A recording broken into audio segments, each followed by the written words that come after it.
Bismillahirrahmanirrahim. Assalamualaikum warahmatullahi wabarakatuh. Berjumpa lagi dengan channel Belajar Inventor. Bagi kamu yang belum subscribe, klik subscribe untuk berlangganan video-video tutorial dari kami. Jangan lupa komen dan like untuk meramaikan video ini.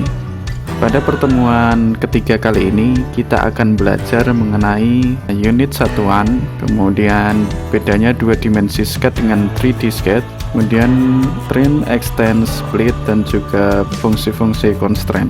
Nyoba juga beberapa komen pada dua dimensi skate. Kemudian kita nanti akan mengenal perbedaan garis konstruksi, garis tengah, dan juga garis normal. Lalu kita juga akan mencoba fitur revolve. Oke, langsung saja mulai. Contoh kasus, jika kita sudah menggambar suatu skate, ternyata kita baru sadar kalau pada satuan skate tersebut adalah keliru. Misal pada contoh kali ini kita ingin satuan mili tapi ternyata inci. Nah, ini sebenarnya masih bisa kita ubah. Buka tool, kemudian dokumen setting. Di sana ada unit. Di sini panjang bisa kita ubah milimeter ya, atau sesuai yang kita inginkan. Kemudian kalau ingin mengubah satuan yang lain juga tersedia di sini, masih bisa kita ubah. Maka otomatis satuan di sini akan berubah menjadi mili. Bisa kita sesuaikan lagi.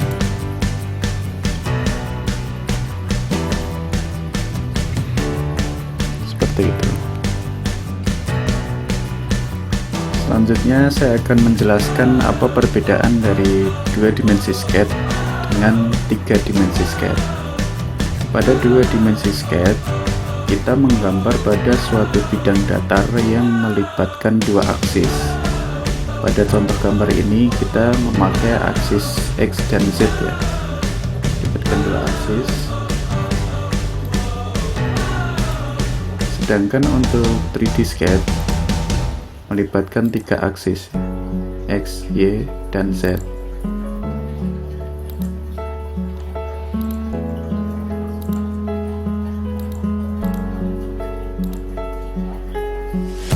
Untuk 3D skate biasanya itu digunakan untuk fitur sweep dan juga fitur loft.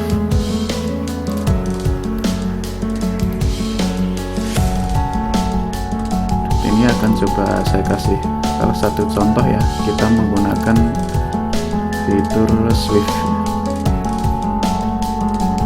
dan di 3D skate kita bisa menggambar helical curve.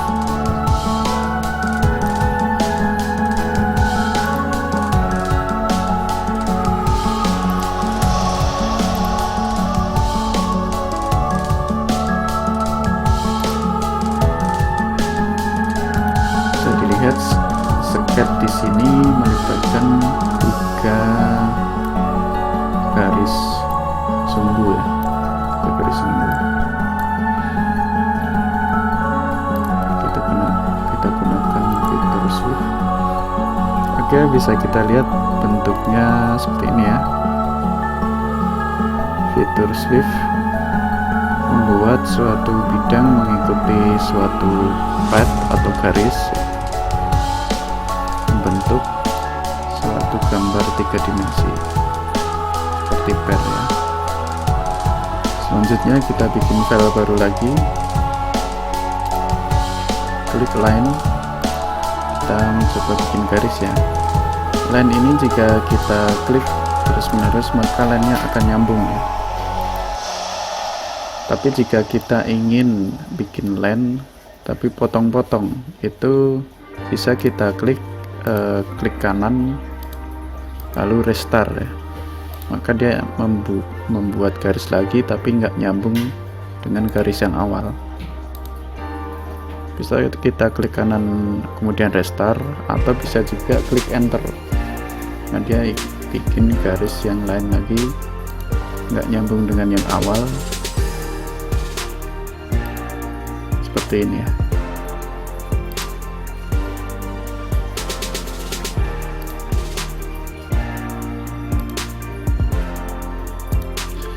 Oke, itu fungsi line ya. Lalu kita akan belajar untuk fungsi trim dan extend. Fungsi trim itu memotong garis yang berlebihan seperti ini, sedangkan fungsi extend itu menambahkan garis yang belum menyatu dengan garis di depannya. Seperti ini. Kemudian untuk split itu memisahkan garis sesuai titik-titik yang bersinggungan dengan garis yang lain. Bisa kita lihat di pojok kanan bawah terlihat ada 9 dimension needed. Ini artinya semuanya masih bebas ya. Kalau kita kasih constraint, maka nanti beberapa garis akan menjadi biru, tidak bisa diubah-ubah lagi. Dan yang hitam masih bisa kita ubah menjadi 7. Kemudian bisa kita lihat juga di bawah sini ada degree of freedom ya. Jadi kita bisa melihat garis mana aja yang bisa kita gerakkan atau kebebasannya seperti apa gitu ya.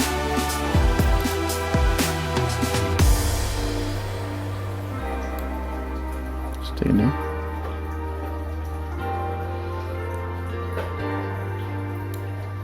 Nah ini garis ini harus kita kasih dimensi atau ukuran ya, atau constraint agar dia tetap fix pada tempatnya sesuai dengan desain yang kita inginkan. Kita lihat garis biru itu artinya nggak bisa digerakkan, hitam masih bisa digerakkan, sedangkan ada juga garis putus-putus ya, atau garis konstruksi. Coba kita bikin dari garis konstruksi.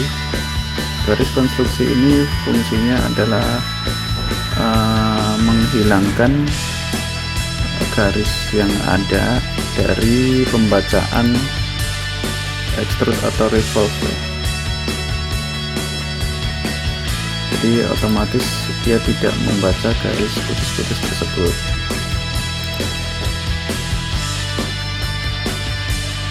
Tapi garis tetap ada, sehingga kita masih bisa menjadikannya suatu acuan seperti itu. Selanjutnya kita akan mengenal beberapa komen pada 2 dimensi sketch. Kita klik komen garis.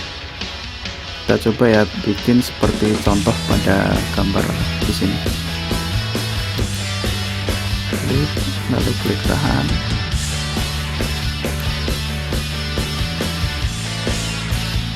Kemudian ada ellipse ya, atau oval.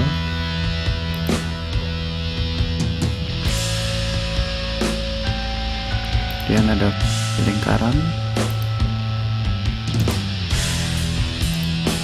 ada garis lengkung,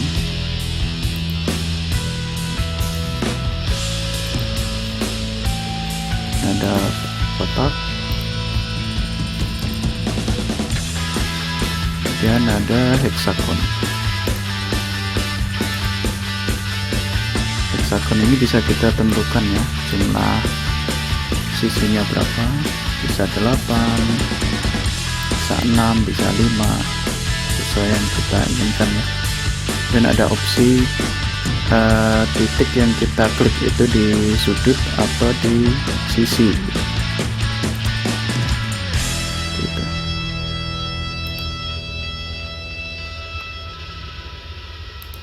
Dan ada slot ya, membuat slot.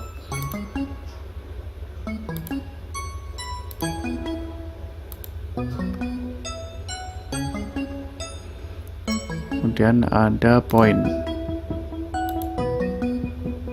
Point ini biasanya kita gunakan untuk membuat thread atau lubang ulir ya, atau juga hole, untuk membuat hole pada gambar 3 dimensi. Dan ada teks juga.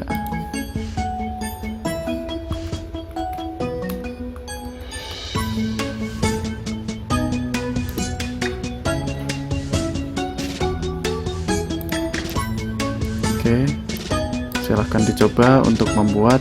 Di sini ada banyak komen ya, bisa kita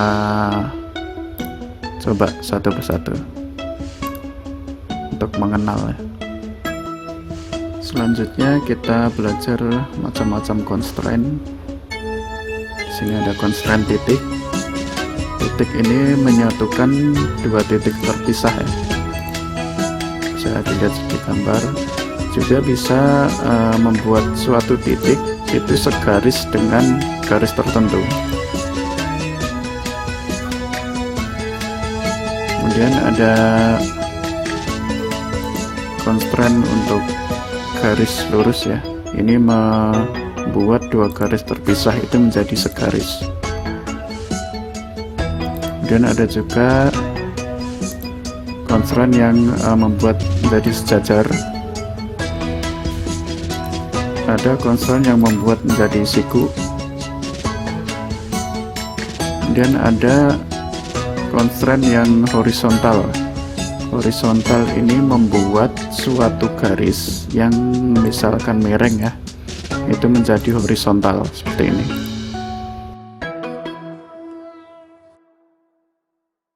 Ada juga constraint horizontal. Constraint horizontal ini bisa juga membuat suatu titik horizontal terhadap titik yang lain ya, misalkan ini. Kemudian ada constraint vertikal juga, mirip ya, cuman ini untuk vertikal. Kemudian ada tangan.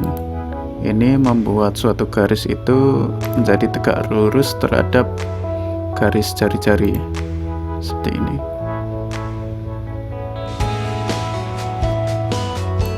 Kemudian ada constraint equal. Ini membuat suatu garis itu menjadi sama dengan garis yang lain ya. Dalam hal ini jaraknya menjadi sama. Misal ini kita buat 15, maka sampingnya akan berubah seperti itu. Oke, selanjutnya di sini kita lihat masih ada 9 dimension needed, atau garis ini masih banyak ya degree of freedomnya, atau masih bebas, masih sangat bebas. Maka kita buat agar menjadi biru semua. Kita kasih dimensi.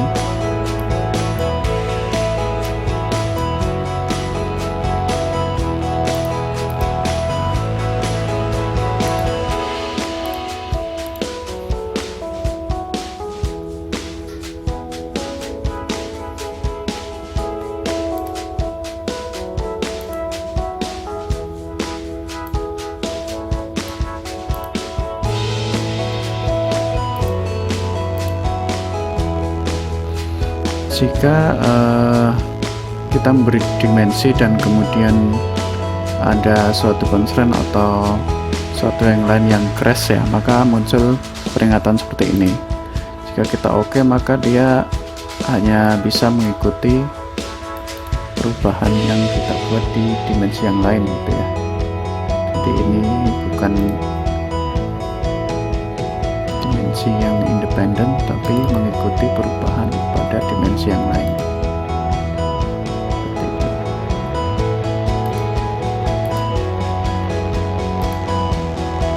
Oke, sepertinya semuanya sudah biru ya, kecuali yang ini kita satukan.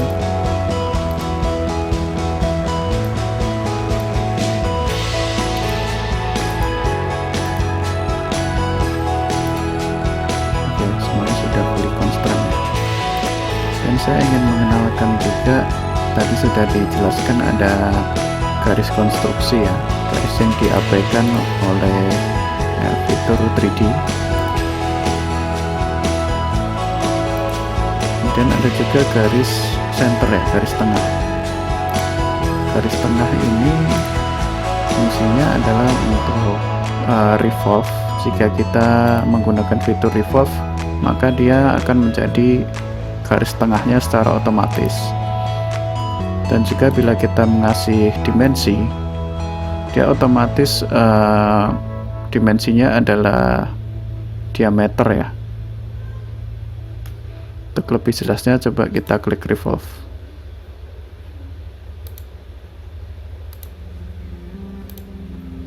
Ya, seperti itu.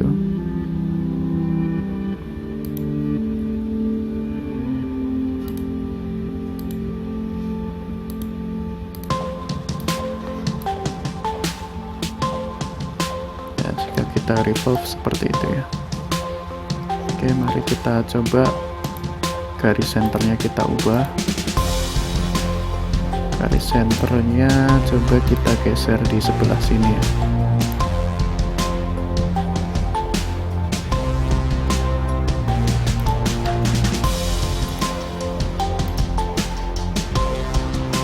Maka akan menjadi seperti itu.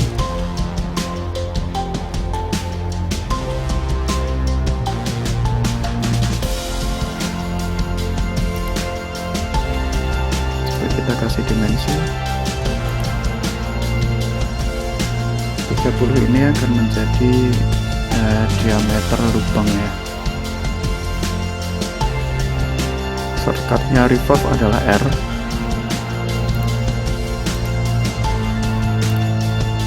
Jadi tanpa membuka 3D model bisa kita langsung klik shortcutnya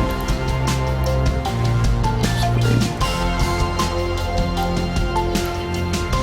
Ini bisa juga kita klik angle ya, jadi tidak harus full. Misal kita ingin 90 derajat, maka jadinya seperti ini.